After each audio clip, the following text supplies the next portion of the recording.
মাহফুজ আলম অন্তর্বর্তীকালীন সরকারের উপদেষ্টা, তিনি একটি পোস্ট করেছে, এই স্ট্যাটাসটি কিছুক্ষণ আগে পড়ে শোনাচ্ছিলাম, এবং সেই সাথে আমাদের সাম্প্রতিক যিনি উপদেষ্টা আছেন, তথ্য উপদেষ্টা, তিনি বলেছেন যে শেখ হাসিনাকে তাকে ডিফেন্ড করার সুযোগ দেওয়া হবে, তিনি যদি মুক্তি পান সেখানে সেটিও তারা টেকনিক্যালি সেটি মেনে নেবে, এটাই হচ্ছে ইনসাফ, তারা ইনসাফ কার্যকর করতে চায়।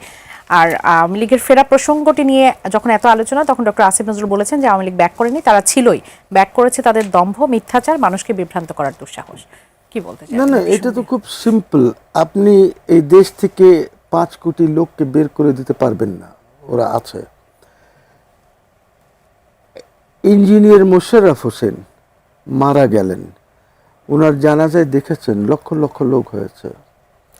ওর আগে যে উনি তো মারা গেছেন এই সময়, তারেক সাহেবের সময়, বিএনপির সময়, কিন্তু ইউনূসের সময় হুমায়ুন মজিদ মারা গেছিলেন, যিনি ইন্ডাস্ট্রিজ মিনিস্টার ছিলেন, যিনি খুব নরসিংদী, যিনি হ্যান্ডকাফে মারা গেলেন। ঠিক আছে, আমরা যে কত খারাপ জাতি বুঝতেই পারেন।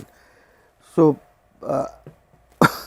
ওনার এখানে নরসিংদীতে তখন তো বলতো এরা যে আওয়ামী লীগের কেউ মারা গেলে জানাজা পড়ানোর লোক পাওয়া যাবে না, ইমাম পাওয়া যাবে না, যারা ওর এখানে লক্ষ লক্ষ লোক কেমনে হলো হুমায়ুন মজিদের এখানে?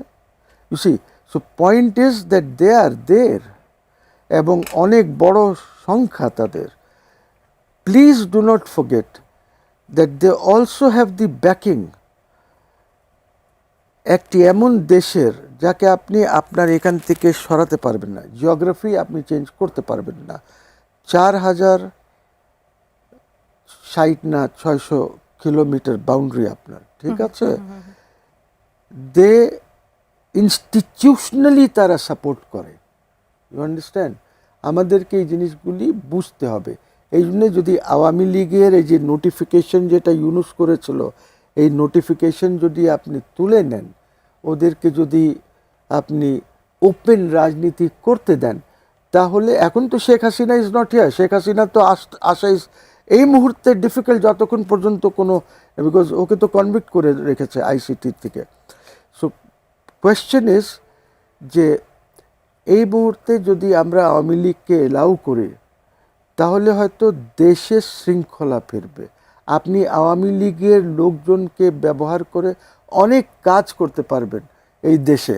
না হলে ধরেন কালকে যদি আপনি টেম্পো আর এটা তুলতে চান, তাহলে তো আওয়ামী লীগ সাপোর্ট করবে যে তোমরা আন্দোলন করো, বাট ওদেরকে সাথে নিয়ে যদি করতে যান তাহলে লাভ হবে। বাট আপনি দেখেন, আপনি এরকম পারবেন না, সব কিছু একটা পলিসির মাধ্যমে করতে হবে।